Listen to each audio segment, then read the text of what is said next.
They didn't just rewrite the story, they repainted the faces. And once you see it, you can't unsee it. Walk through any museum in Europe or America, open a textbook, watch a documentary about ancient Egypt. What do you see? Golden sand, white marble halls, statues with broken noses, pharaohs with skin toned down to beige, tan, or something conveniently unclear. Not quite white, definitely not black, just ambiguous enough to keep you quiet. That was the plan, because ancient Egypt is too powerful to ignore, but too African to leave untouched. So instead of erasing Egypt completely, they did something far more psychological. They softened it, lightened it, drained the melanin without destroying the monuments. A cosmetic crime stretched across 2 centuries, disguised as restoration, artistic interpretation, and scientific progress. Ask yourself this: if Egypt belonged to Europe, why did they have to repaint it? Before we even get into skin color, let's talk about control. History isn't just written by the victors, it's curated by them, displayed by them, painted by them. The moment Europe realized Egypt was the blueprint of civilization, everything changed. Architecture, mathematics, medicine, spiritual systems, statecraft. All of it traced back to the Nile, and the Nile runs through Africa, not Europe. That was a problem. In the 1700s and 1800s, Europe was building empires and justifying domination. They needed a hierarchy. Someone had to be on top. Someone had to be beneath. And there was no room in that world for black Africans to be the architects of civilization itself. You can't enslave a people whose ancestors taught the world how to build nations. So Egypt had to be visually reassigned. This wasn't random ignorance. It was deliberate scholarship with an agenda. Early European travelers to Egypt didn't describe pale people. They wrote about dark-skinned populations, brown, copper, black, Napoleons. Scholars, the same ones who launched modern Egyptology, documented statues painted with deep reds, browns, and blacks. Wall reliefs showed Egyptians painting themselves red-brown for men, golden-brown for women, Nubians darker, Libyans lighter, Asians yellowish. The Egyptians clearly knew color, and they clearly knew who they were. Then came the erasers. As museums filled with Egyptian artifacts, something strange started happening. The colors faded, but not naturally. Conservators scrubbed pigments away under the excuse of cleaning. Statues were cast in white plaster and displayed as if that was their original form. Textbooks printed line drawings instead of colored reliefs. Over time, the public stopped associating Egypt with color at all. White stone became the default, and white stone became white people. Here's the trick they pulled. They told the public that color on statues was decorative, not representative. That paint was symbolic. That skin tone didn't matter. But if it didn't matter, why remove it so aggressively? Why not preserve it like they preserved Greek pottery with visible pigmentation? Because Greek statues could stay white. Egyptian ones couldn't stay dark. So they reframed Egypt as Mediterranean, Middle Eastern, North African, but not really African. New labels appeared: Hamitic theories, dynastic race models, pseudoscience dressed up in Latin, and footnotes. Scholars argued Egyptians were a lost Caucasian race that mysteriously vanished, or that they were racially mixed enough to claim ambiguity, anything but black, and the public bought it. By the time photography entered the scene, the damage was already done. Early black and white photos of statues reinforced the illusion. No color meant no melanin. No melanin meant plausible deniability. Egypt became everyone's ancestor and no one's responsibility. But here's the part they never planned for. The walls remembered. When modern imaging techniques peeled back layers of grime and restoration, the original pigment screamed through. Deep reds, rich browns, full lips, broad noses, tightly coiled hair carved into stone, facial proportions matching populations south of the Mediterranean, not north of it. Suddenly, the symbolic paint argument collapsed because symbolism doesn't follow bone structure. And then the DNA debate started, then the coffin studies, then the awkward museum disclaimers, then the quiet backtracking. You might have noticed it. Language shifting from certainty to caution, from Egyptians were to Egyptians may have been. That's not progress. That's retreat. What makes this more than academic is what it did to people.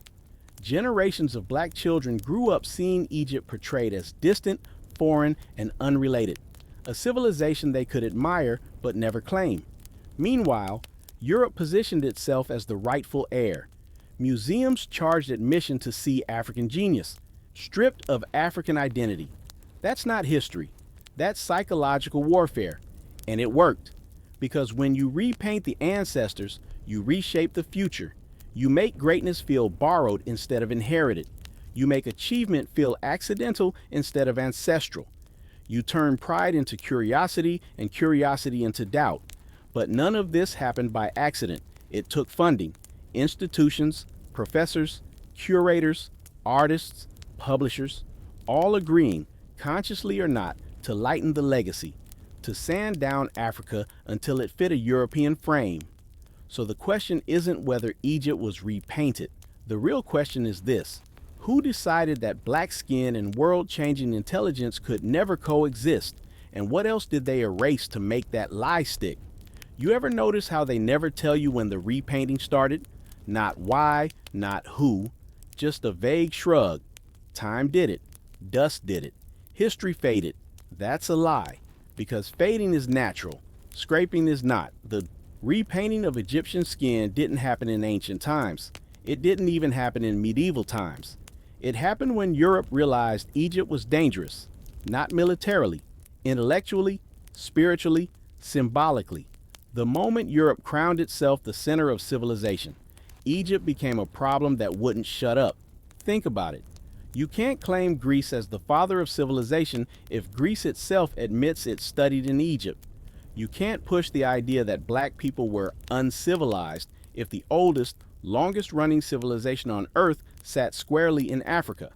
So Europe had two options: destroy Egypt or disconnect it from blackness. They chose the cleaner option. The hidden source of this repainting wasn't ignorance. It was fear. Fear of lineage, fear of receipts, fear of what happens when the wrong people realize they come from builders, not beggars. This is where institutions come in. Museums didn't just inherit Egyptian artifacts. They acquired them during conquest. Napoleon didn't bring scholars to Egypt out of curiosity. He brought them to inventory power. That's how colonialism works. You catalog what you plan to control. And once Europe had Egypt in crates and catalog numbers, they had something even more valuable than land. They had narrative authority. That's when Egyptology was born, not in Africa, not by Africans, but in Europe, through European eyes, European funding, European assumptions. And the first assumption was deadly simple. Africans could not have built this, so everything flowed from that belief. Skin tones became symbolic. African features became stylized. Dark pigment became ritual. Anything that pointed to blackness was reframed as abstract. Meanwhile, anything that hinted at proximity to Europe was amplified. Straight noses emphasized. Wigs compared to Greco-Roman styles. Lips quietly minimized in illustrations. Artists hired to redraw reliefs with softer features for clarity. Clarity for who? Because the ancient Egyptians were clear about themselves. They called their land Kemet, the black land, not the metaphorical land, not the soil, the people. They depicted themselves consistently, same tones, same profiles, same hair textures, across dynasties, across centuries. That consistency terrified European scholars, so they created distance. They told the public Egypt was North African, then slowly taught them to hear not really African. They used maps to visually isolate Egypt from the rest of the continent. They emphasized deserts like walls. They spoke of Mediterranean exchange as if Africa was a footnote to its own river, and the repainting followed that logic. Darkness equals proximity to Africa. Lightness equals separation. Once that idea took hold, restoration became ideological. Conservators weren't just cleaning statues. They were aligning them with expectation. Museums preferred limestone and marble aesthetics. Color disrupted the fantasy. Color reminded people these weren't cold European ancestors. These were living, breathing Africans who worshiped, calculated, healed, and governed thousands of years before Europe found its footing. So pigment had to go. What they didn't erase, they contextualized into irrelevance. Labels downplayed race. Docents avoided the topic. Scholars warned against projecting modern racial categories. Funny how that caution only applied one direction. No one ever warned against projecting whiteness. And the public followed cues. Over generations, Egypt slowly drifted out of black imagination. Not because the evidence disappeared, because the presentation changed. Children grew up seeing pale statues and assumed that was truth. Movies followed museums. Museums followed textbooks. Textbooks followed academic consensus. And academic consensus followed funding. This is how erasure works. Quiet, polite, plausible. But here's the thing they didn't count on. Africa never stopped being Africa. The DNA didn't change. The reliefs didn't lie. The neighboring civilizations didn't forget who Egypt traded with, intermarried with, fought with, and prayed alongside. Nubia didn't vanish. Kush didn't vanish. Ethiopia didn't vanish. You can repaint statues, but you can't repaint geography. And once scholars started asking the wrong questions, or the right ones, the story cracked. Why do early dynastic skulls align more closely with populations south of the Sahara than north of the Mediterranean? Why do ancient texts describe Egyptians as dark and contrast them with lighter foreigners? Why do later invasions correlate with visual changes in art? Those questions weren't supposed to be asked, because the hidden source of the repainting wasn't science, it was hierarchy. A world order that needed blackness at the bottom to justify everything built on top of it. So the skin was lightened, the lips were thin, the noses were broken. The story was bleached just enough to pass inspection. And now, 200 years later, people still argue about what Egypt was, instead of asking why that argument was necessary in the first place. So here's the real question. If Egypt's blackness was so irrelevant, why did it require such a coordinated effort to make it disappear? Let's cut through the fog. If Egyptian identity was unclear, you wouldn't see the same things missing over and over again. Random loss looks messy. What happened to Egypt looks surgical. The first thing to go wasn't monuments, it was faces. Noses snapped clean off statues, not weathered, not eroded, struck deliberately, because noses carry profile. They signal ancestry. Wide bridges don't survive close scrutiny when your goal is ambiguity, so the most African feature was the most frequently destroyed. Museums call it coincidence, gravity, time. Funny how time always targets the same features. Then came the books, not the famous ones, the footnotes, the travelogues, the early Arabic records, the African voices, the writings that described Egyptians as dark, as kin, as part of a larger African world. Those texts didn't disappear by accident. They were untranslated, undercited, left to rot in archives while European interpretations were mass-printed and canonized. History doesn't vanish. It gets buried under better-funded stories. And look at the art they did preserve. Pharaohs carved with idealized symmetry but stripped of texture. Wall scenes redrawn in monochrome. Educational posters turning rich polychrome reliefs into beige outlines. That wasn't simplification, that was dilution. Because color tells the truth faster than words. When you strip color, you strip context. Suddenly Egyptians don't look African. They look ancient, abstract, detached, safer. And then there's the timeline trick. Early dynastic Egypt, rarely shown in popular media. Pre-dynastic art, almost never. They start the story when foreign contact increases, when Libyans, Levantines, and later Greeks appear. That way, mixed imagery becomes the baseline. Africa fades into prehistory while outsiders dominate the screen. That's not chronological storytelling. That's selective memory. The missing pieces also include language. You'll hear people of the Nile, ancient Mediterraneans, early Near Eastern populations. Notice what word disappears? African. Not because Egypt wasn't African, but because that word carries weight. It connects Egypt to black people alive today, and that bridge is dangerous, so the bridge was burned. Even mummies weren't spared. Early reconstructions consistently lightened skin. Facial approximations leaned European when data was inconclusive. When features clearly skewed African, scientists suddenly got shy. We can't be sure. Strange how certainty evaporates when conclusions threaten comfort. But here's the giveaway. Whenever African continuity is undeniable, it gets framed as invasion. Nubian dynasties, outsiders, southern influence, temporary, cultural overlap, coincidence. The idea that Egypt could be fundamentally African from the start is treated like a fringe theory, even though the geography never moved. Africa didn't drift north, Egypt didn't float away.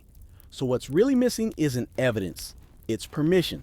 Permission to say Africans built something unmatched and maintained it for millennia.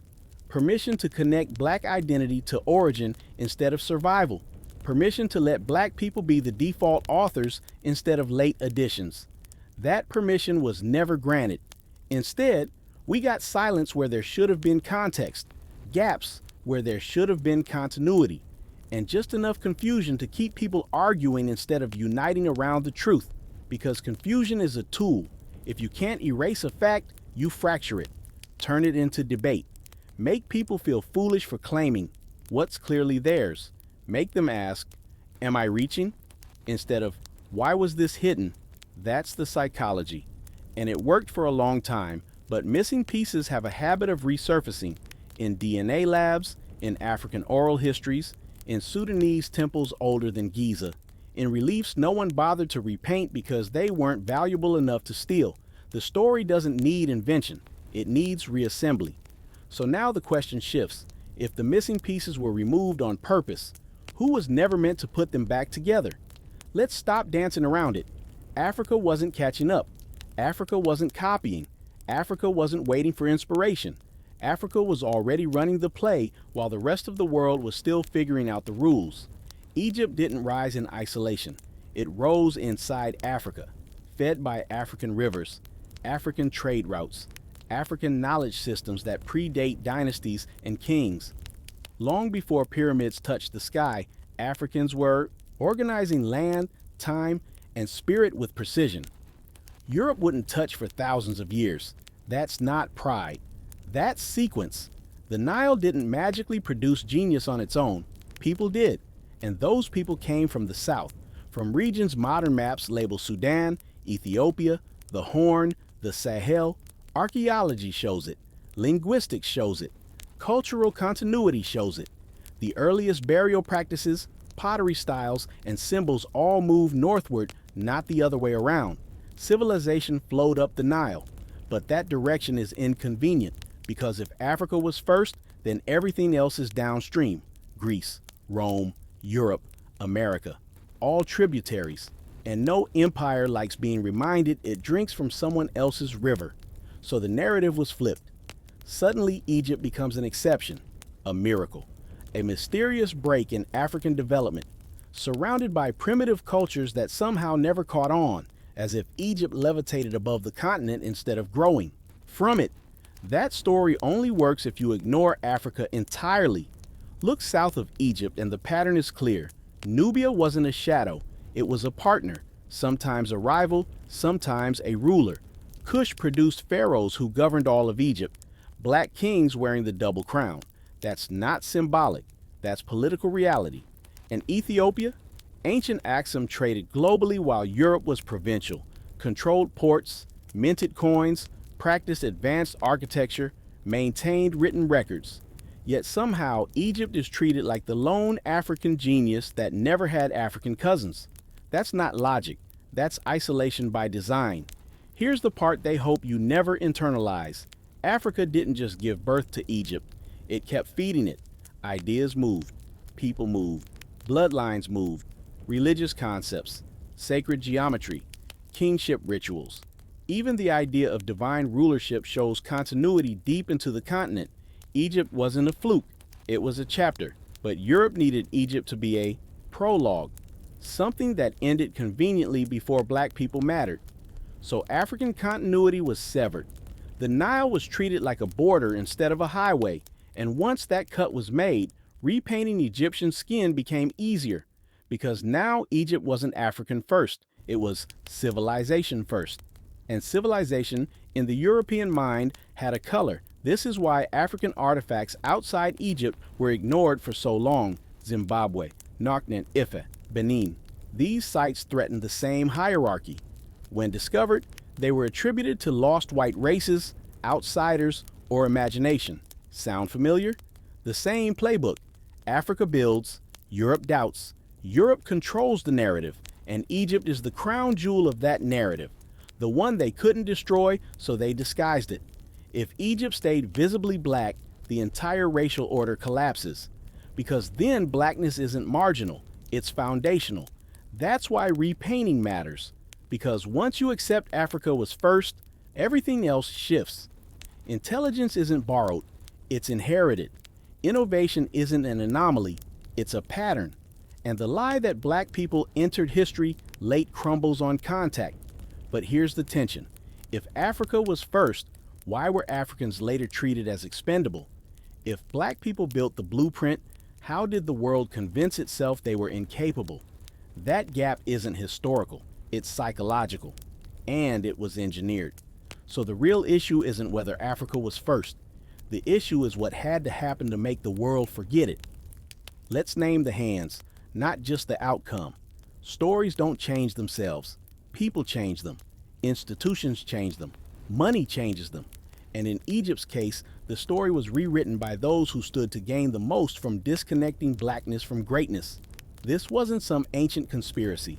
It was modern, organized, respectable. 19th century Europe was obsessed with classification. Skulls, measurements, charts, everything had to fit a ladder. And surprise, white Europe put itself at the top, not because of evidence, but because power had already decided the answer. Egypt didn't fit that ladder, so scholars adjusted the ladder. They created racial theories to make Egypt adjacent instead of African.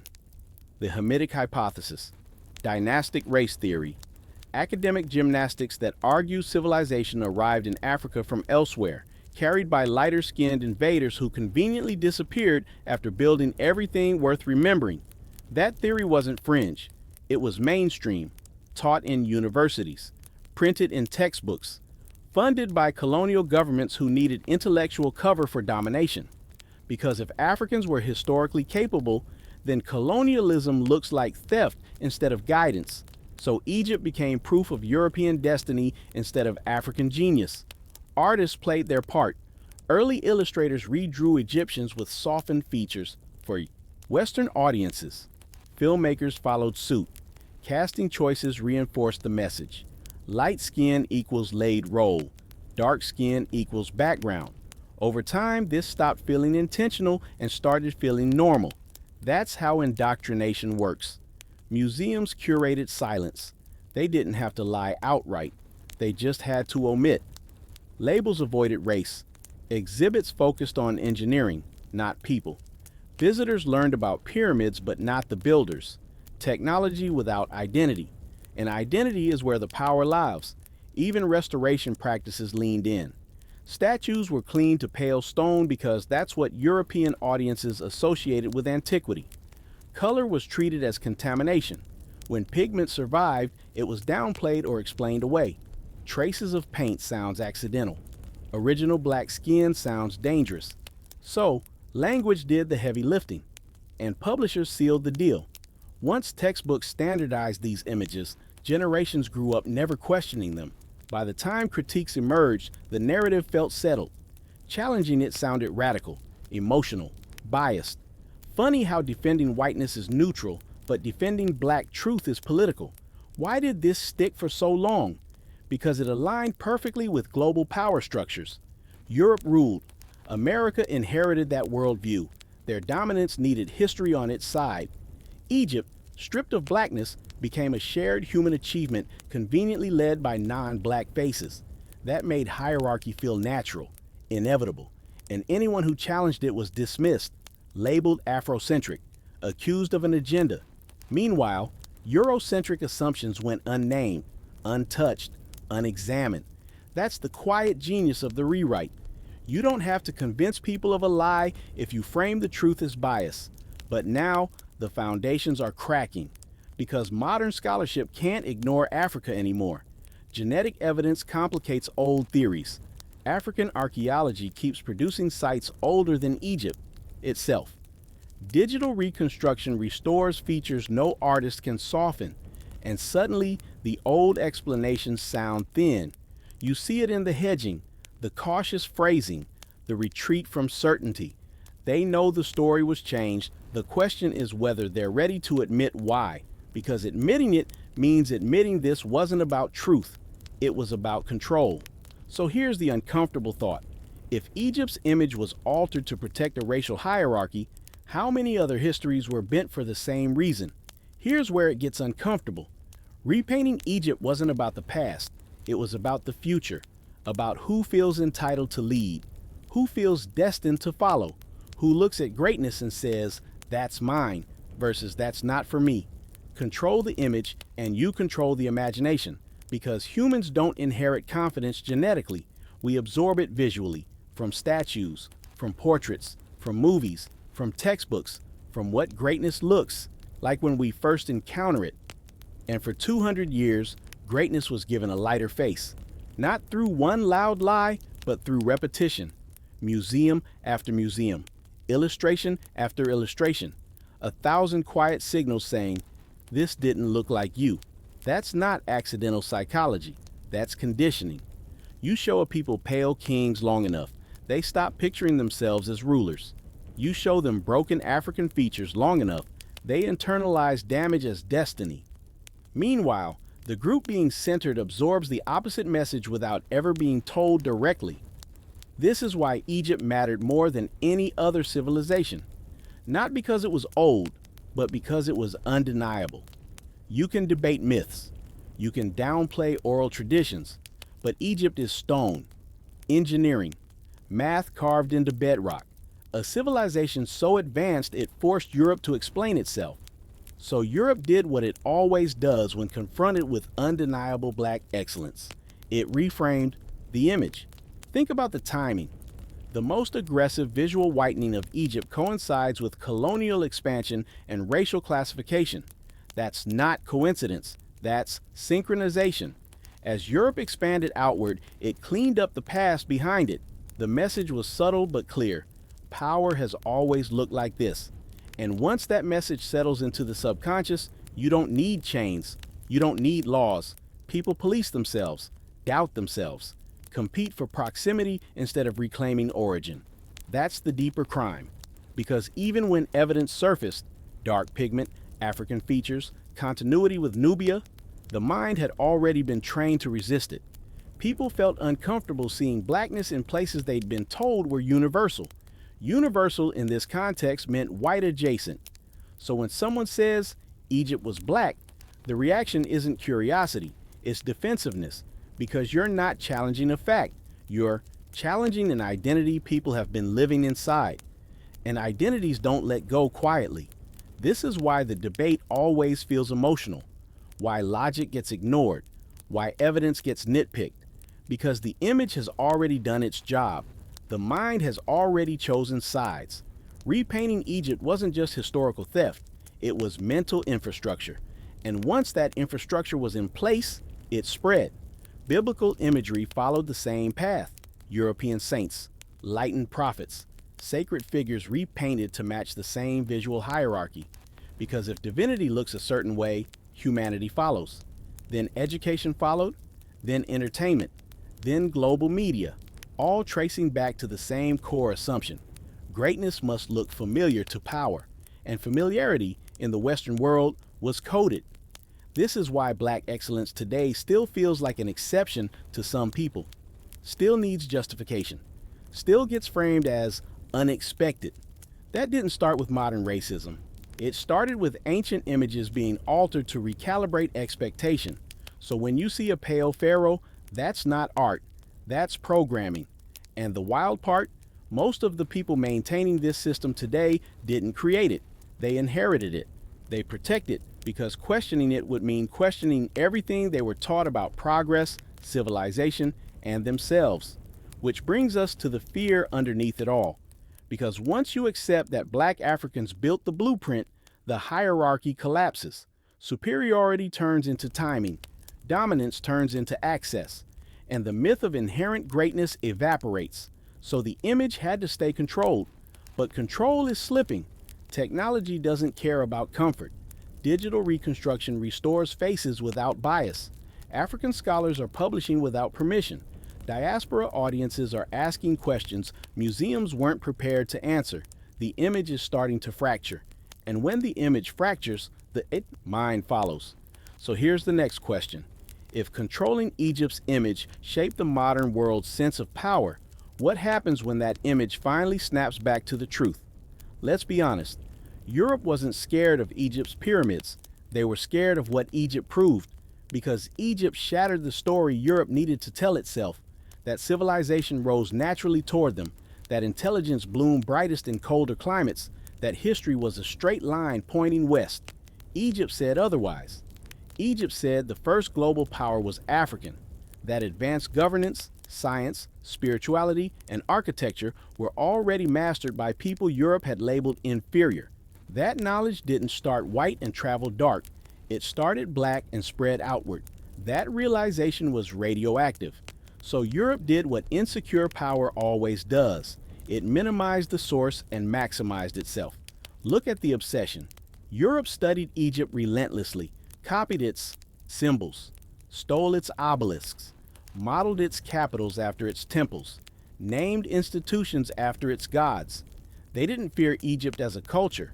They feared Egypt as a receipt, because Egypt proves something no hierarchy can survive. It proves greatness doesn't belong to one race. And worse, it proves the race claiming superiority came late. That's the nightmare. So instead of confronting that truth, Europe reframed it. Egypt became a mystery, an anomaly, a civilization ahead of its time, as if time itself misplaced black people by accident. That phrase sounds complimentary. It's actually dismissive. It isolates brilliance instead of recognizing pattern. Because if Egypt was ahead of its time, then Africa didn't produce a lineage. It produced a fluke. And flukes don't threaten systems. What truly terrified Europe was continuity. The idea that Egypt wasn't alone, that Nubia, Kush, Punt, Ethiopia, Mali, Songhai, Benin, If, all formed a long arc of African excellence. That Egypt was just the oldest chapter in a much longer book. That book had to be closed. So Europe severed Egypt from Africa and Africa from its future. They taught that African civilizations rose briefly and fell, while European ones evolved steadily. That framing isn't neutral. It suggests destiny. And destiny is powerful. Once people believe power is destiny, they stop questioning it. They stop tracing origins. They stop asking who learned from whom. This is why Greece gets framed as the father of Western thought, even though Greek philosophers openly admitted studying in Egypt. They named the priests, they described the teachings, but those footnotes don't make it into mainstream education. Why? Because if Greece learned from Egypt and Egypt was African, then Western philosophy has African roots, and that doesn't sit comfortably with racial hierarchy. So Egypt had to be reimagined as something else, something closer, something lighter, something safe. The repainting wasn't cosmetic, it was defensive. And it wasn't just about the past, it was about justification, colonization, extraction, domination. Those systems require a story where the dominated never built anything worth protecting. Egypt threatened that story, so Europe turned fear into scholarship, anxiety into theory, power into policy, and over time the fear got buried so deep that even pointing it out sounds controversial, but the signs are still there. Why else would museums resist acknowledging African continuity? Why do debates about Egypt's identity trigger such emotional backlash? Why is the idea of black foundational greatness treated like an attack? Because it destabilizes everything. If black people were first builders, then the narrative of rescue collapses. The idea of uplift collapses. The moral cover for empire evaporates. That's what terrified Europe. Not black skin, black memory. And memory has a way of resurfacing when pressure shifts. So now the question becomes, If fear drove the repainting of Egypt, what happens when that fear no longer controls the story? Here's the part they quietly avoid. Egypt wasn't just impressive, it was instructional. The ancient world didn't look at Egypt like a mystery. It looked at Egypt like a classroom. People traveled there to learn, not to admire, to study, to copy, to take knowledge home. Greek thinkers didn't invent philosophy in isolation. They sat with African priests, learned geometry from land measurement along the Nile, studied astronomy mapped centuries earlier, learned medicine rooted in African understanding of the body. This isn't speculation, it's documented in their own words. But those admissions don't headline textbooks, because once Africa becomes the teacher, Europe becomes the student, and students don't get to claim authorship. So the story was rearranged. Egypt became old but static. Greece became young but dynamic. Africa was framed as a source of raw material, not refined thought. Europe became the innovator, not the inheritor. That framing is false. Math didn't travel magically from nowhere to Athens. Writing systems didn't spontaneously appear. Medical ethics didn't fall from the sky. These systems moved through trade, travel, and translation, and Egypt sat at the center of that exchange. That's why so many foundational ideas share African fingerprints. But fingerprints only matter if you acknowledge the hand. Europe didn't want to acknowledge the hand, so it erased the hand and kept the tools. That's why Egypt's blackness had to fade, because a black teacher disrupts the myth of European intellectual independence. It forces a reckoning, a humility the empire wasn't built to handle. So Africa's role was reduced to influence, a soft word, vague, non-threatening. Influence doesn't imply origin, it implies inspiration, something optional. But Egypt wasn't optional, it was foundational. And once you accept that, everything shifts. Western thought doesn't stand alone, it leans hard on African pillars. That realization was never meant to go mainstream, because if Africa taught the world, then the world owes Africa more than silence. It owes acknowledgement, repair, respect. And that's a debt no empire likes to calculate. So the teaching was hidden, the teachers were repainted, the classroom was relocated, but learning leaves residue. And the more we trace it, the harder it gets to deny who stood at the front of the room. So here's the next question. If Africa taught the world, who decided Africa should never get the credit? Let's strip the fantasy away. There were black men and women ruling Egypt openly, not as exceptions, not as footnotes, as sovereigns, wearing crowns, commanding armies, directing culture. And for a long time, nobody argued that. The denial came later. Look at the dynasties that get softened or skipped. The 18th, the 25th. The periods where African features are undeniable. Full lips, broad noses, deep skin tones preserved in pigment and stone. Suddenly scholars get uncomfortable. Suddenly language gets cautious. Distinct, regional, symbolic, anything but black. The Kushite pharaohs didn't just rule Egypt, they restored it. They rebuilt temples, revived traditions, re-centered African spirituality that had been diluted by foreign influence. That's not takeover, that's reclamation. But reclamation doesn't sit well with empires. So the narrative flipped. These rulers became invaders instead of inheritors. Their reigns were framed as interruptions instead of continuations, as if Africa stepping into leadership of an African civilization required explanation. That alone tells you everything. And it wasn't just kings, religious figures, sacred lineages, spiritual concepts rooted in African cosmology all flowed through Egypt. Ideas about balance, judgment, the afterlife, divine order, these weren't imported. They were cultivated, and later religions borrowed heavily from them. But when spirituality went global, the imagery changed. Prophets lightened, gods softened, African origins blurred, because a black spiritual foundation destabilizes religious authority built elsewhere. So Egypt's sacred past had to be neutralized. That's why so many depictions avoid skin tone entirely. Why museum lighting washes color out. Why reconstructions default lighter when uncertain. Because uncertainty is safer than truth when truth shifts power. But here's the thing, the evidence isn't subtle. Ancient descriptions talk about dark people ruling along the Nile. Neighboring cultures recognized Egyptians as African. Art from other regions depicted them as such. Even later invaders distinguished themselves from the native population by color. Those distinctions only disappear in modern retellings, because modern retellings serve modern hierarchies. And once black rulership becomes undeniable, the repainting makes sense. You can't convince the world black people never led if the most famous ancient leaders were visibly African. So you fade the skin, blur the features, emphasize wigs, focus on jewelry, distract from flesh. And over time, the public forgets what leadership once looked like. That's the damage. Because representation isn't about vanity, it's about possibility. When people see their ancestors as rulers, their sense of limitation changes. When they don't, doubt creeps in. That's why black pharaohs had to be turned into anomalies. That's why prophets had to be abstracted.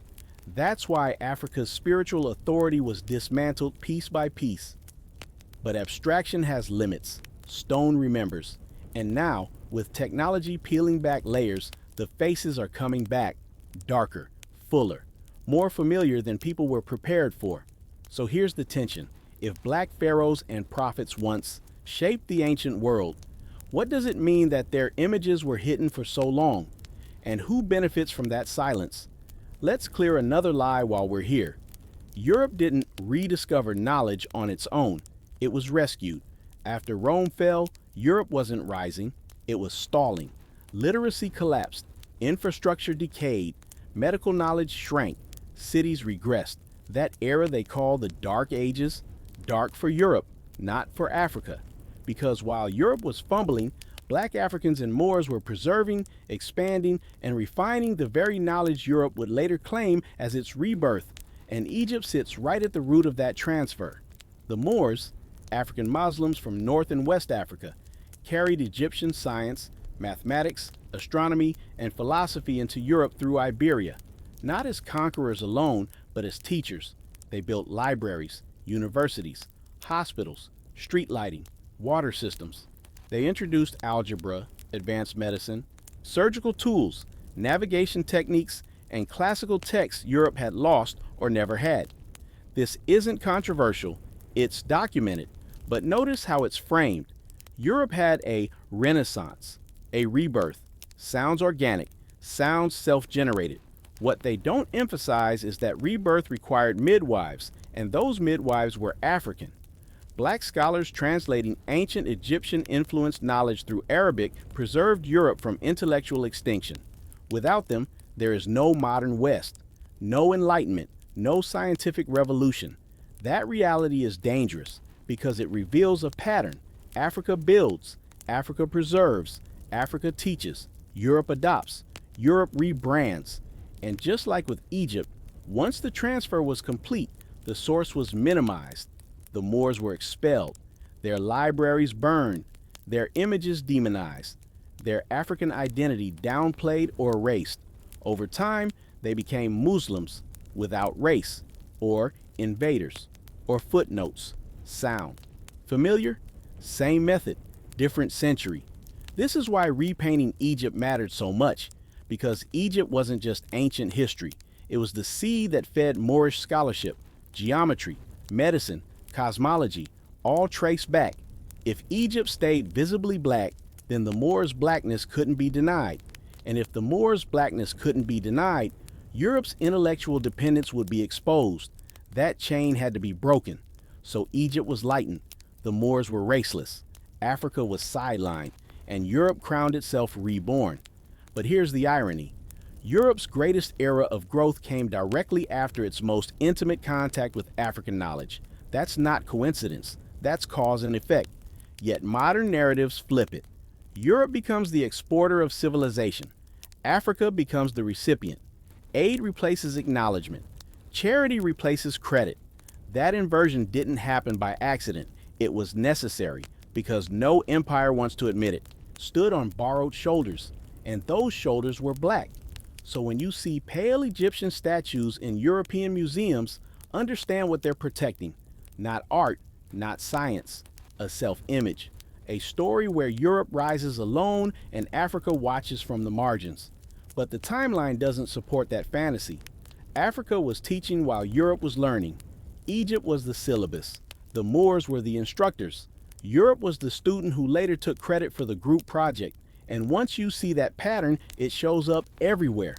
So here's the question you can't avoid now.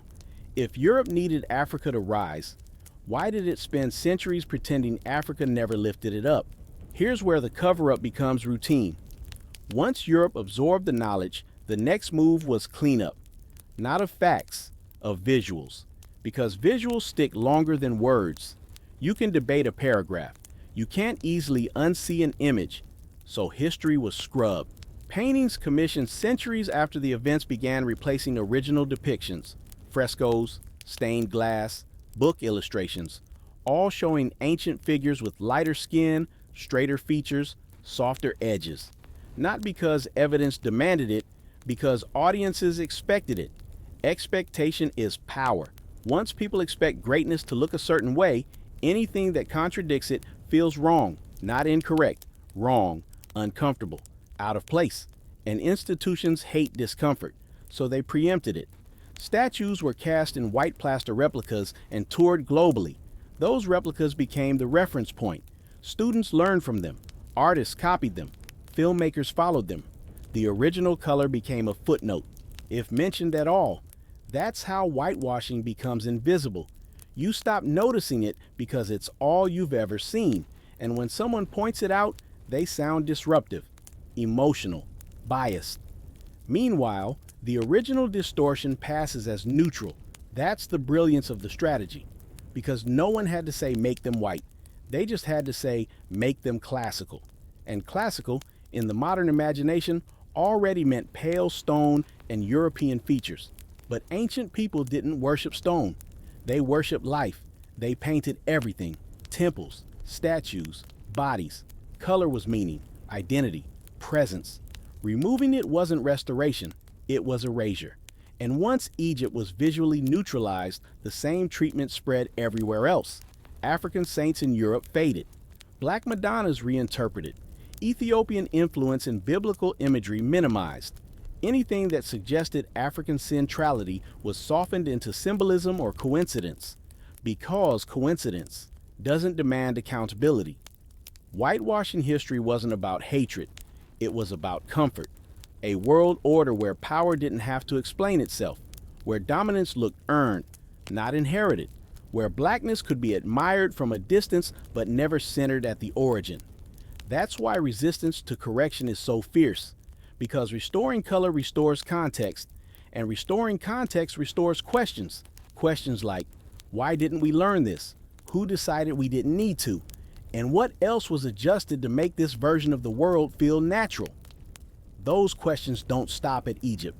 They ripple outward, into religion, into politics, into identity, which is why even now, museums hesitate, textbooks hedge, documentaries dance around language, because acknowledging whitewashing means admitting the story wasn't just incomplete, it was curated, and curated stories imply curators, people with intent.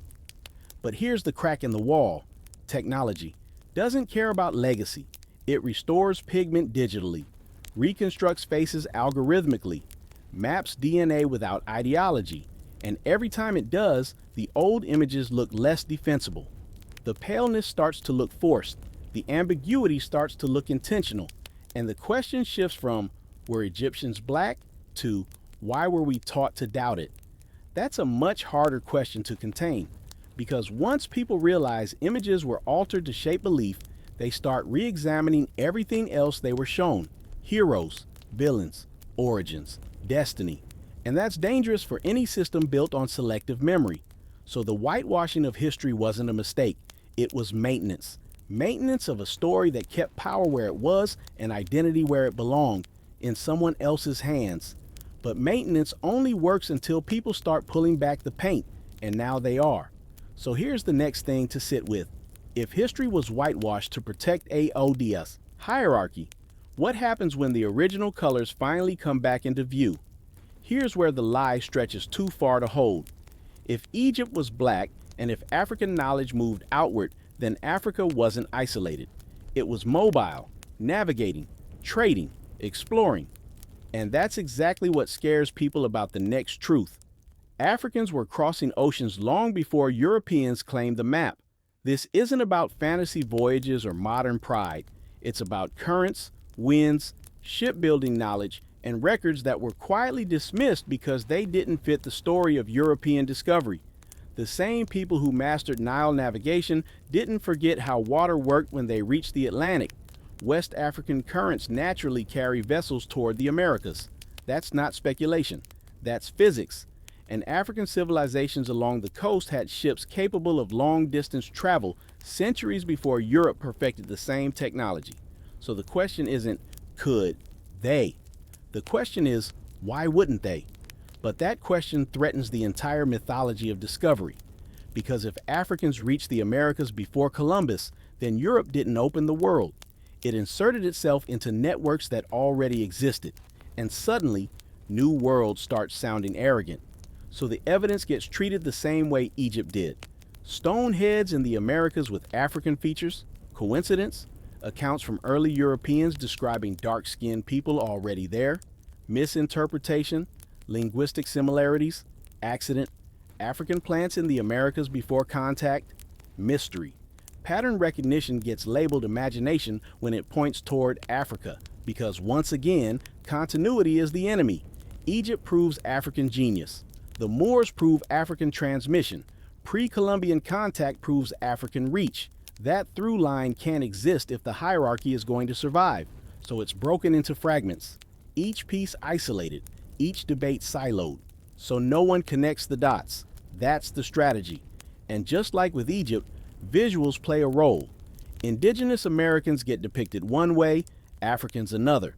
Overlap gets erased. Any suggestion of shared contact is treated as fringe, not because it lacks evidence, but because it destabilizes European centrality.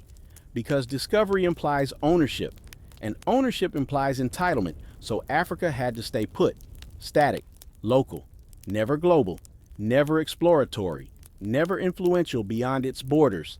That's a lie. The same Africa that taught the world math didn't suddenly fear the horizon.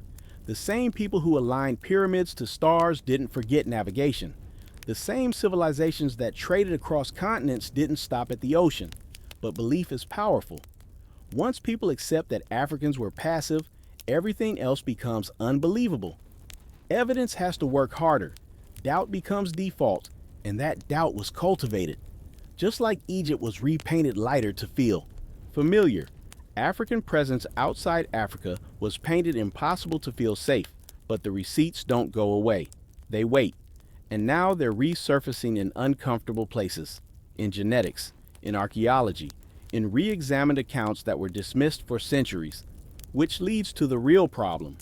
If Africans were present in the Americas before Europe, what does that say about the story of who discovered who?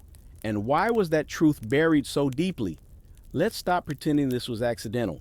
Ideas don't migrate without credit by coincidence. They get taken, rebranded, reintroduced with new names and new faces. And once that happens enough times, the original source gets forgotten on purpose. Egypt was the first theft. Everything after followed the same pattern. Paper systems, surgical tools, calendar science, architectural ratios, navigation methods, all refined in Africa, moved outward, then renamed once they crossed certain borders. By the time Europe mastered them, the African fingerprints had been wiped clean. And here's the trick. You don't have to erase the invention, you just erase the inventor. So suddenly algebra is Islamic without mentioning its African roots. Medicine is Greek without acknowledging Egypt. Geometry is Western without tracing the Nile. The tool survives, the lineage doesn't. That's theft at the intellectual level, because when a people lose authorship, they lose authority. They become consumers of their own ideas, paying tuition to learn what their ancestors created. And that's not symbolic, that's structural. Look at how innovation gets framed today. Africa is portrayed as resource-rich but idea-poor, as if creativity stops at extraction. That narrative only works if you disconnect Africa from its intellectual past. Egypt makes that disconnection impossible. So Egypt had to be isolated. treated as an outlier, a miracle that never repeated. That way, African innovation looks accidental instead of systematic. But systems leave patterns. Egyptian math wasn't crude. It was applied, engineering focused, designed for real-world use. That logic shows up later in European architecture almost unchanged. Medical practices centered on prevention and balance mirror later. Traditions Europe claimed as breakthroughs. Those parallels aren't coincidence. They're inheritance without acknowledgement. And once Europe industrialized, the theft accelerated. Museums collected artifacts faster than Africa could defend them. Knowledge was extracted alongside gold and labor, and once removed, it was recontextualized. Africa became the origin of humanity in a biological sense, but not in a civilizational one. That framing is subtle but powerful. It allows admiration without obligation, but obligation is exactly what acknowledgement creates. If Africa invented, then Africa deserves credit. If Africa taught, then Africa deserves respect. If Africa built the blueprint, then Africa's descendants deserve more than stereotypes and footnotes, so the innovations had to be detached. And just like with Egypt's skin, the detachment wasn't loud. It was professional, academic, polite, wrapped in peer review and tradition. But now, the pattern is too obvious to ignore. Once you see Egypt's repainting as the opening move, everything else clicks. The stolen ideas, the renamed discoveries, the one-way flow of credit. This wasn't random, it was a system. And systems don't collapse until people recognize them as systems. So here's the question moving forward. If so much of the modern world is built on innovation stripped of African authorship, what happens when that authorship is finally restored? Here's what this was really about. Control the image, control the mind. Once Egypt was visually detached from blackness, everything downstream became easier. Africa could be framed as primitive, Europe could frame itself as the natural heir to civilization. And black people could be positioned as having no legitimate claim to greatness unless it was granted by someone else.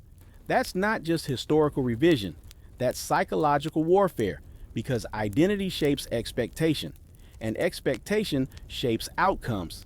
If a people are taught that their ancestors only entered history as enslaved labor, then excellence feels like an exception instead of a legacy. Ambition feels like rebellion. Confidence feels borrowed. That's not accidental. That's the endgame. Repainting Egypt wasn't just about museums or textbooks. It was about collapsing a lineage, cutting off a memory, making greatness feel foreign to black identity. Pay attention to how people react when this topic comes up. Not curiosity, not debate, anger. That tells you everything. If the repainting of Egypt were just an innocent misunderstanding, correcting it wouldn't feel threatening. Scholars would adjust, museums would update, textbooks would evolve. That's how real academia works. But that's not what happens. What happens is resistance, mockery, dismissal, character attacks. Anyone who raises the question is labeled emotional, biased, or political. Not because the evidence is weak, but because the implications are explosive. Because Egypt isn't just history, it's leverage. Whoever owns Egypt owns the blueprint of civilization. Writing, architecture, statecraft, spiritual systems, science tied to cosmology. If that blueprint is African, then Africa is not peripheral to world history, it's central. That reorders power, and power never gives itself up politely. That's why debates about Egypt's appearance turn hostile fast, because they aren't really about skin tone, they're about hierarchy, about who gets to stand at the beginning of the story and who gets written in later as labor. This is also why you'll notice a double standard in evidence. Dark-skinned statues are called symbolic, light-skinned. Reconstructions are called realistic. African features are dismissed as art style. European features are treated as neutral default. Same data, different interpretations, based entirely on who benefits. And when DNA evidence enters the conversation, suddenly genetics becomes too complex to discuss. When ancient texts describe Egyptians as dark, suddenly ancient writers are unreliable. The goalposts move every time the truth gets close. That's not skepticism, That's defense. Because if the truth lands, it lands hard. It means Africa didn't wait for Europe to teach it civilization. It means blackness was not a barrier to complexity. It means the global racial order is historically upside down. That realization doesn't just challenge history, it challenges identity. Entire nations built their self-image on being the torchbearers of progress. Entire education systems were structured around that assumption. Entire justifications for colonization, missionizing, and civilizing missions depend on Africa being framed as late, primitive, or dependent. Egypt breaks that spell, which is why it had to be isolated from the rest of Africa, called North African, as if that means non-black, as if Africa suddenly stops being Africa at the Sahara, as if deserts erase ancestry. That's not geography, that's ideology. And the irony? Ancient Egyptians themselves never made that separation. They knew exactly where they were. They knew who they were connected to. Trade routes, religious symbolism, shared burial practices, all pointed south as much as north. But colonial scholars didn't want continuity. They wanted exception. An African civilization too advanced to be African. A black past too brilliant to be black. So they softened it, lightened it, complicated it until people stopped asking simple questions. But simplicity is coming back. People are noticing the before and after. Early statues versus later Roman. Copies. Original wall paintings versus modern museum reconstructions. African-centered scholarship versus colonial frameworks. And once that contrast is seen, it can't be unseen. This is why the pushback feels emotional. Because what's being threatened isn't a theory, it's a worldview. A worldview where Africa gives raw materials but not ideas. Where black people appear late in history, not early. Where greatness flows one direction. That worldview is cracking. And cracks scare people who benefited from the wall. So they shout, they ridicule, they say, why does it matter? It matters because truth matters. It matters because lies shape policy, identity, and possibility. It matters because generations were taught to underestimate themselves and overestimate others. Correcting Egypt isn't about the past. It's about restoring the stolen baseline. And once the baseline shifts, everything else does too. Which leads to the final uncomfortable question. If Egypt was repainted to maintain a hierarchy, how much of what we call objective history was edited for the same reason? And notice how effective it's been. Ask the average person where philosophy began. They'll say Greece. Ask where medicine began. They'll say Europe. Ask where civilization began. They'll hesitate before saying Africa if they say it at all, even though the receipts are undeniable. But here's the deeper move. Once Egypt is reclassified as not really African, Africa becomes ahistorical by default, a continent without authorship, a place things happen to, not a place things originate from. That framing justifies everything that followed. Colonization, extraction, exploitation. You can't steal from a people who never built anything, right? So the repainting becomes moral cover, and this is why pushback against the truth is so aggressive. Because restoring Egypt's black identity doesn't just correct a detail, it collapses an entire worldview. If Egypt was black, then Africa was advanced. If Africa was advanced, then Europe wasn't the sole engine of progress. If Europe wasn't the sole engine, then white supremacy has no historical foundation. That's the chain reaction they're terrified of. Which is why, even today, you'll see resistance disguised as nuance. Scholars will say things like Egypt was diverse, or race didn't exist back then, or we shouldn't project modern identities. Sounds reasonable, until you realize it's selectively applied. No one says that when talking about Greeks, or Romans, or Vikings. Only when blackness enters the conversation does history suddenly become blurry. That's not scholarship, that's containment. And here's the thing they can't undo. The artifacts already exist. The reliefs, the statues, the DNA, the climate logic, the written descriptions from ancient observers who had no reason to lie. They can repaint museums, they can soften textbook language, but they can't erase the pattern entirely, because memory has a way of resurfacing. And that's what's happening now. People are noticing that the light-skinned Egypt they were taught doesn't match the earliest depictions, that the shift happens at specific moments in history, that colonial powers had both motive and opportunity. Once you see that, the illusion breaks. This isn't about pride, it's about accuracy. And accuracy is dangerous to systems built on distortion. So here's where this lands. Egypt wasn't repainted because historians didn't know better. It was repainted because they knew exactly what they were doing. They understood that whoever controls Egypt controls the origin story, and whoever controls the origin story controls legitimacy. But legitimacy doesn't come from paint, it comes from truth. And the truth is resurfacing, whether institutions like it or not. So the real question isn't why Egypt was repainted lighter. The real question is this: what else have we been taught to see wrong on purpose? And what happens when we finally start seeing clearly? Here's the part they never teach. Erasure doesn't just change the past, it programs the future. When a people are removed from their own origin story, something psychological happens. Confidence drops, curiosity shrinks, possibility narrows. You stop asking, what did we build? And start asking, can we even build? That wasn't an accident. Repainting Egypt wasn't only about protecting Europe's image, it was about shaping black self-perception across centuries. Because if the first great civilization doesn't look like you, then greatness feels borrowed, not inherited. And humans live up or down to what they believe they come from. Think about it. For over 200 years, black people were taught that civilization began somewhere else, with someone else, and they arrived later, usually in chains. That narrative does something quiet, but deadly. It disconnects intelligence from ancestry. You might still achieve, you might still innovate, but deep down, you're told you're an exception. Meanwhile, the group position at the start of civilization grows up swimming in historical validation. Their failures feel temporary, their success feels destined. That's not history, that's psychological warfare.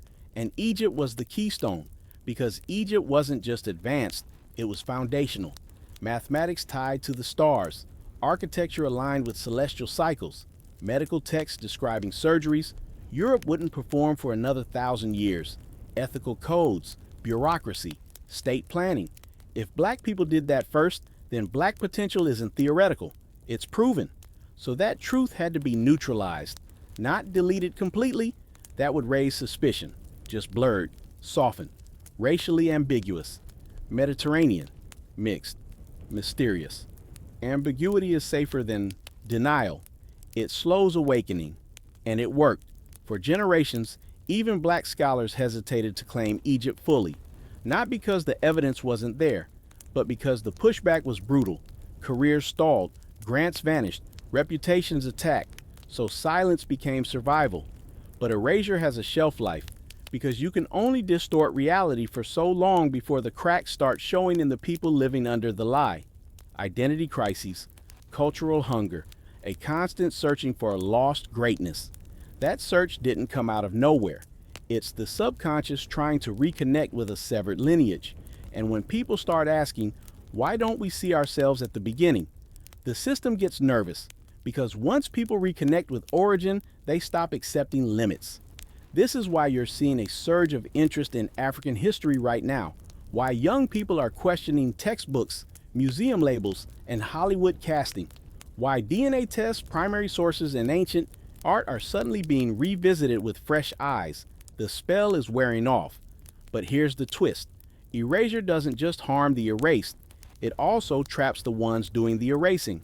Because when you build your identity on being the sole origin of progress, you inherit a fragile ego. One discovery, one corrected statue, one rewritten paragraph, and the whole myth trembles. That's why resistance feels emotional instead of academic. They're not protecting truth, they're protecting self-concept, and that makes honest conversation nearly impossible until reality forces it. History is doing that right now, because new technology doesn't care about old hierarchies. High-resolution scans reveal original pigments. Bioarchaeology studies skeletons without ideology. Ancient texts are being translated outside colonial institutions. Truth is leaking out from places control can't fully reach anymore. And once people see that Egypt was African, culturally, spiritually, and visually, something clicks. Suddenly the question shifts. It's no longer, were Africans capable? It becomes, why were we told they weren't? That's a dangerous question because it points directly at intent, at systems, at power, at benefit. And once intent is acknowledged, innocence disappears. Which brings us to the survivors. Because despite the repainting, the rewriting, the softening, Egypt never fully lost its African memory. It survived in Ethiopia, in Nubia, in oral traditions, in spiritual systems that crossed the Atlantic disguised as folklore. The story didn't vanish. It went underground. And underground stories have a way of resurfacing when the time is right. So the erasure failed. It delayed. It distorted. It confused. But it didn't win. The only thing left now is reckoning. And the question that's about to make everyone uncomfortable is this. If Egypt survived erasure, what other African truths survived too, waiting for the paint to finally peel off? Here's the mistake they made. They thought repainting images would erase memory. They thought changing textbooks would end the story. But history doesn't live only in books. It lives in people. Even after Egypt was lightened in museums and classrooms, the truth survived in places colonial scholars didn't control, in Africa itself, in the Horn, in the Nile Valley south of Aswan, in Ethiopia, where kings traced lineage directly to ancient Israel and Kemet without apology. You don't fake continuity for thousands of years. Nubia didn't forget. Kush didn't forget. Meroe didn't forget. These weren't side characters. They were sibling civilizations. Same river, same cosmology, same crowns, same spiritual symbols. Yet when modern history was written, they were downgraded to footnotes. Why? Because they were too dark, too African, too connected. So instead of asking why Egypt looked like its neighbors, scholars asked how it could be different from them. That question alone tells you everything about intent. But the evidence kept leaking. Greek writers described Egyptians as dark-skinned with woolly hair. Romans copied Egyptian statues but altered features. Early Islamic scholars preserved African histories Europe later ignored. And African oral historians, dismissed as myth, maintained lineages, rituals, and symbols that matched archaeological finds centuries later. That's not coincidence. That's memory. And memory is harder to conquer than land. Even in the diaspora, fragments survived, symbol systems, spiritual alignments, architecture, rhythms tied to cosmology, ways of understanding time, death, and ancestry that trace back to Nile traditions. People carried Egypt without knowing the name. That's why the repainting was never total. It was visual, institutional, academic, but it never fully entered the soul. Which is why, when people today see original temple art before restoration, something feels familiar, not foreign, not exotic, recognizable. Like meeting an ancestor you weren't allowed to talk about. That recognition terrifies gatekeepers because it bypasses debate. You don't argue recognition, you feel it. And once felt, it becomes personal. This is also why attacks on African-centered history are often emotional and sarcastic instead of analytical. Because logic can be countered, emotion can't. You can argue with a theory. You can't argue with resonance, and resonance is spreading across social media, independent research channels, community study groups, museums quietly updating plaques, scholars cautiously revising language. The system is adapting because it has to, not out of morality, but pressure. Truth creates pressure, and pressure forces cracks. That's why phrases like Egypt was multicultural suddenly appear everywhere, not to clarify, but to dilute. It sounds fair, balanced, reasonable, but notice how it's applied. Multicultural rarely means African first. It usually means anything but. It's another way to avoid the obvious. Yes, Egypt interacted with many cultures. Yes, it evolved over thousands of years, but origin matters, foundations matter, direction of influence matters, and those foundations are unmistakably African. The earliest dynasties came from the south. The crown symbolism came from Upper Egypt. The religious centers were tied to the Nile's African heartland. That's not opinion, that's sequence, and sequence is stubborn. No amount of repainting can change order, which brings us to now. The age of gatekeeping is ending, not because institutions chose honesty, but because technology removed their monopoly. High-resolution imaging, open access journals, and global dialogue are flattening the old hierarchies. People are comparing sources directly, seeing discrepancies, asking why earlier images don't match later restorations. Once you notice, that trust collapses. And when trust collapses, authority follows. So the truth about Egypt isn't being discovered, it's being recovered. Recovered from storage rooms, recovered from untranslated texts, recovered from the margins. And that recovery isn't just academic, it's personal. Because when a people reconnect with their deep past, their future changes. Expectations rise, limits fall, self-perception recalibrates. That's why this fight was never really about paint. It was about permission. Permission to see Africa as origin, not aftermath. Permission to see blackness as foundational, not supplementary. That permission is being taken back now, not requested, which leads to the final shift. Because once Egypt is recentered, it forces a domino effect across world history. Greece, Rome, biblical narratives, science, philosophy. Nothing stays the same. So the last question isn't whether Egypt was repainted. The real question is, what else collapses? Once Egypt is allowed to be fully African again, once Egypt snaps back into Africa, everything else starts wobbling. Not slowly, immediately. Because Egypt isn't isolated history. It's the upstream source. Greece drank from it. Rome copied it. Biblical traditions absorbed it. Islamic scholarship preserved it. European Renaissance thinkers revived it. So if the source is African, then African influence isn't marginal. It's structural. That's the domino they feared. This is why Greek philosophy is treated like spontaneous genius instead of inherited knowledge.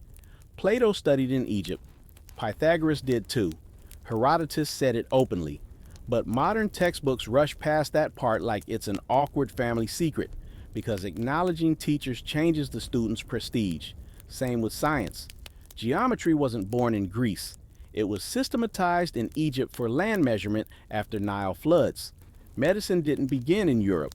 Egyptian papyri described diagnostics, treatments, and surgery centuries earlier. But when Egypt is visually whitened, those contributions get mentally rerouted. Suddenly, Western civilization looks self-generated. That illusion collapses if Egypt looks African, which means the repainting wasn't cosmetic, it was strategic. It also explains the strange way African civilizations are isolated from each other in history books. Egypt here, Nubia over there, West Africa in another chapter. No continuity, no flow. That fragmentation isn't accidental, because once you connect Egypt to Mali, Benin, Kush, Axum, the narrative of African stagnation disintegrates. You see long arcs of innovation, trade, philosophy, and governance. You see systems, and systems imply capacity. That's dangerous for any worldview built on African dependency. This also spills into religion. Biblical stories tied to Egypt become uncomfortable when Egypt is African. Moses raised in Pharaoh's court, Jesus seeking refuge in Egypt, Ethiopian, figures appearing throughout Scripture. Those stories hit differently when Egypt isn't imagined as European adjacent, but African rooted. Suddenly, black presence in sacred history isn't symbolic, it's literal. And that's why images had to change. Because people absorb theology visually before they absorb it intellectually. Paintings, stained glass, Sunday school illustrations, museum dioramas. Change the image, you change the assumption. That's psychological conditioning at scale, which is why reclaiming Egypt visually matters just as much as academically. Representation isn't cosmetic, it's cognitive. When people see African Egyptians, African saints, African scholars, something rewires. History stops feeling exclusionary. It feels inherited. and that inheritance terrifies systems that profit from hierarchy. So the pushback intensifies at this stage. This is where you hear, race didn't matter back then, a statement conveniently applied only when African Afro-Asiatic. Identity threatens modern power structures. Funny how race matters enough to erase, but not enough to restore. But history doesn't operate on comfort. It operates on sequence, influence, and evidence. And the evidence points one direction. Africa wasn't waiting to be civilized. Africa was civilizing. That realization flips the moral math of colonization, missionizing, and development. It reframes them not as gifts, but interruptions, which explains the last layer of resistance. Because once that framing shifts, accountability enters the room, not just for the past, but for how its distortions shape the present. That's heavy. So instead of reckoning, institutions stall, debate semantics, rebrand exhibits, use softer language. But none of that stops the dominoes. Because once Egypt is corrected, young people start asking sharper questions about why their ancestors are missing from narratives of innovation, about why their communities were told they had no history before contact. And those questions don't go away, they multiply. Which brings us to the moment we're standing in now. A moment where the repainting is failing faster than it can be defended, where the old guard is aging out, where new scholars aren't as invested in colonial mythology. The center is shifting, and when the center shifts, so does authority. The final question they hoped no one would ask is now unavoidable. If Africa shaped the foundation of world civilization, who benefits from pretending it didn't? This is where it turns. Because once people see the pattern, they stop asking permission. For a long time, validation was outsourced. Museums had to approve, universities had to confirm, publishers had to bless it. If they didn't, the truth felt unofficial. That era is ending. People are reclaiming Egypt visually first, because the image is the battlefield where the lie lived longest. Original reliefs, unrestored pigments, early photographs before. Correction. Comparative studies with Nubian art. When you line them up, the story tells itself. Broad noses, full lips, deep brown skin tones, hairstyles still worn across the continent today, not as anomalies, but as norms. And once you see it, the modern reconstructions start looking strange, forced, overcompensated, like someone trying too hard to convince you. That discomfort is your intuition noticing inconsistency. This visual reclamation is powerful because it bypasses argument. You don't need a PhD to see when two images don't match. You just need eyes. That's why independent creators are changing the conversation faster than institutions ever could. They're not constrained by funding, tenure, or donor comfort. They can show you the before and after and ask one simple question. Why the difference? That question alone unravels 2 centuries of narrative control, and the response to it is telling. Instead of answers, you get tone policing, accusations of bias, claims that the topic is divisive. Truth becomes divisive only when it threatens advantage. This is also where pride re-enters the picture, but not in a shallow way, in a grounded way, a stabilizing way. Because reclaiming Egypt isn't about inflating ego, it's about restoring balance, putting Africa back where it belongs in the human story, not above everyone else, but no longer beneath. That balance changes how people carry themselves. You walk differently when you know your ancestors weren't waiting in the wings, when you know they were architects, astronomers, philosophers, administrators. You stop seeing yourself as catching up. You start seeing yourself as continuing. That shift is subtle, but it's seismic. And it explains why this conversation isn't going away. Why every attempt to shut it down only spreads it further. Why young people are more confident challenging authority than previous generations. They're not asking for inclusion. They're asserting origin. And origin can't be negotiated. What makes this moment different from previous waves is access. The archives are more open. The technology is better.